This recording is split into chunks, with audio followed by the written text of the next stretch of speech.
Good morning, gang. Happy Sunday. So I got a question for you. Something I want you to picture in your head right now. Imagine where you live that you are not allowed to go any further than 1.5 miles from your house. The end. A lot of you guys know that I pay attention to what's going on around the world. Europe, Middle East, Asia, Australia, a little bit South America, stuff like that. And I watch videos from those places, pay attention to the news, etc.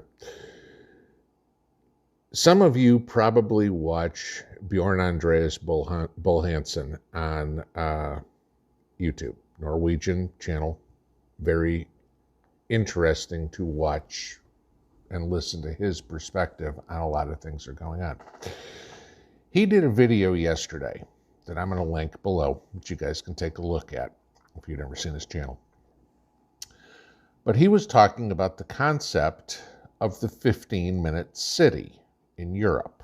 Okay, and one of the things he was talking about was Oxford in the UK is currently trying to develop this to break up the city of Oxford into 6 separate, what they call 15-minute cities.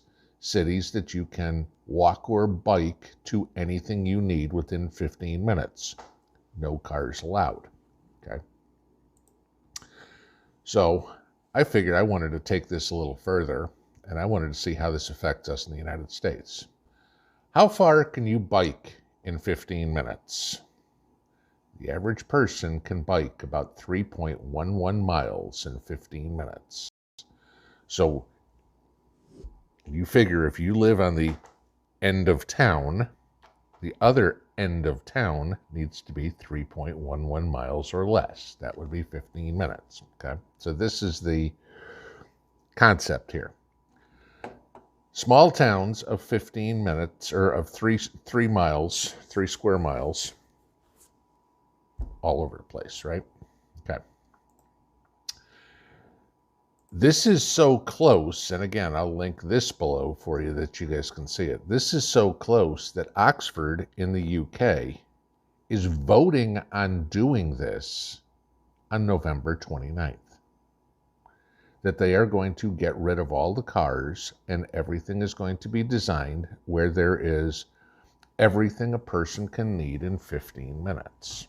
Now,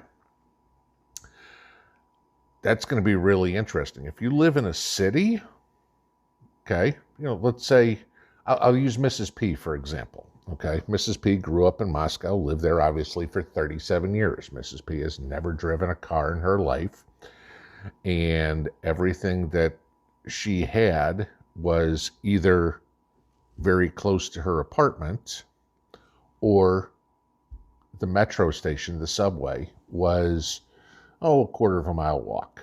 Okay. And then she'd get on the metro and go wherever she needed to go in Moscow. Yeah. In Moscow, a city of 20 some odd million people, there's a very busy metro system. We'd get off one train and have to, change trains or whatever it is to go to your next destination. And literally the next one will be there within 2 minutes. Okay. So you could move around relatively easily. Mind you, this is a city of 20 million people. Now, I lived in Salt Lake City, and Salt Lake City had a public transportation system as well, still does. Okay. Apparently it won some award or whatever for most efficient or whatever. The buses and the trains ran every 20 minutes. On the weekend, the buses ran once an hour. Now think about having to go to the grocery store on a Saturday. Can't have a car. Kind of hard to walk with a week's worth of groceries or whatever, carrying them. Take a train, take a bicycle. Bicycle, maybe, okay? But yeah, again, Salt Lake City, it snows there. A lot of this country gets snow. Bicycles don't do well in snow. So how do you move around? How do you get the things that you need? Is your job within a mile and a half of you? Okay. Within a mile and a half of me, there is not a single retail organization of any sort. Not a gas station, not a convenience store, not a doctor's office, not a Walgreens, not groceries, not nothing. Okay. So would that mean I'd be forced to leave this property? Good luck. Okay. The answer, of course, is, well, yeah, then you're allowed to, this is Oxford again, you're allowed to drive outside of your 3-mile island within 100 times a year. After that, for them, it'll be a 70-pound fine. Okay, 70 pounds is probably somewhere around $100 right now, right thereabouts. I think the pound has come down from that 2.5. Not sure, but thereabouts. Okay. So you look at this further. All right. Does this remind anybody of anything? I don't know. Kind of like COVID lockdowns where we weren't allowed to go anywhere. Bjorn talks about that. You look at this. This is the plan. Everyone living in a city should have access to essential urban services within a 15-minute walk or bike. The 15-minute city project is designed to help access focused urban transformations by what we need them to be: ambitious, inclusive, measurable, and effectively implemented. Okay. So I know what people are going to say. Well, this isn't going to happen in the United States, right? Right? That's what you're thinking. Never happened. We're too big of a country. I want you to look at this one. This is a graphic I pulled off of the 15-minute city project. America's top 25 potential 15-minute cities. The number one is Miami, with a population of almost 468,000 people. Now, obviously, Miami is bigger than 3 square miles. So what does that mean? Well, they're going to divide Miami up into a whole bunch of little cities, okay, little townships, whatever the hell you want to call them. Right? But take a look at this is just, the graphic is just the top 10. There's a whole article that went with this that shows the top 25. Do you notice anything in common by these top 10 at least? They're all liberal cities, okay? Very, all right? Miami just flipped, I know, okay? You don't have to tell me that one, okay? But D.C., Boston, Baltimore, Minneapolis, San Francisco, Pittsburgh, Oakland, this is what's going on.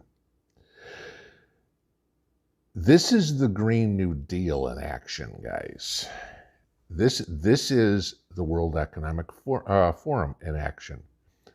Move everybody into the cities. Make it 15 minutes. Everything's available to you.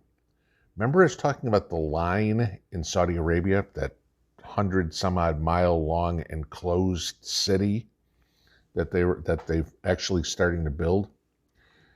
This stuff isn't conspiracy theory. This stuff is reality. One of the biggest proponents of this is Portland, Oregon. Portland, Oregon is actually, and they're not even on this list of the top 25.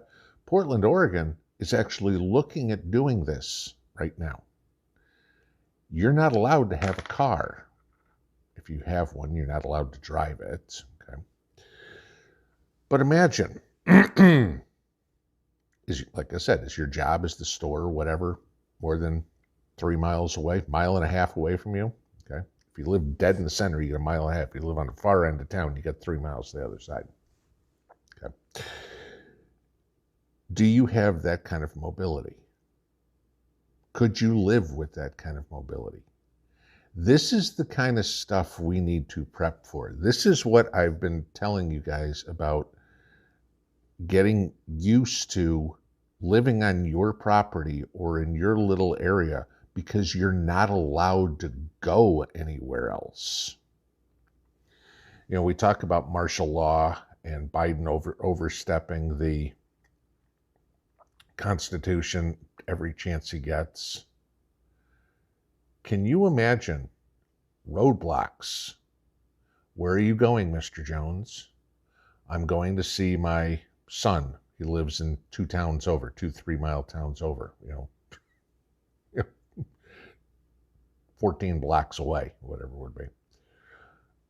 Papers, please. Oh, I'm sorry, Mr. Jones, you've already driven 100 times this year. That'll be $100, please. This is the kind of madness that these Social Democrat, Green New Deal, globalist World Economic Forum people are putting upon us. We have to put an end to this. Period. I mean, this has got to stop, because I can guarantee you that John Kerry, Al Gore, and Klaus Schwab aren't parking their private jets anytime and riding a bicycle. How are you going to make money? How are you going to eat? I mean, think about the make money part. I'm sorry, Mr. Jones, you're only allowed to go to work 100 times a month or 100 times a year, but it's a full-time job. Well, I guess you're going to have to find a different full-time job. But then I can't afford my house. Oh, that's fine. We'll put you in government housing. Yeah. Think about what's within a mile and a half of you guys. Could you live with what's in a mile and a half of you? Probably, if you're a prepper. Pinball out.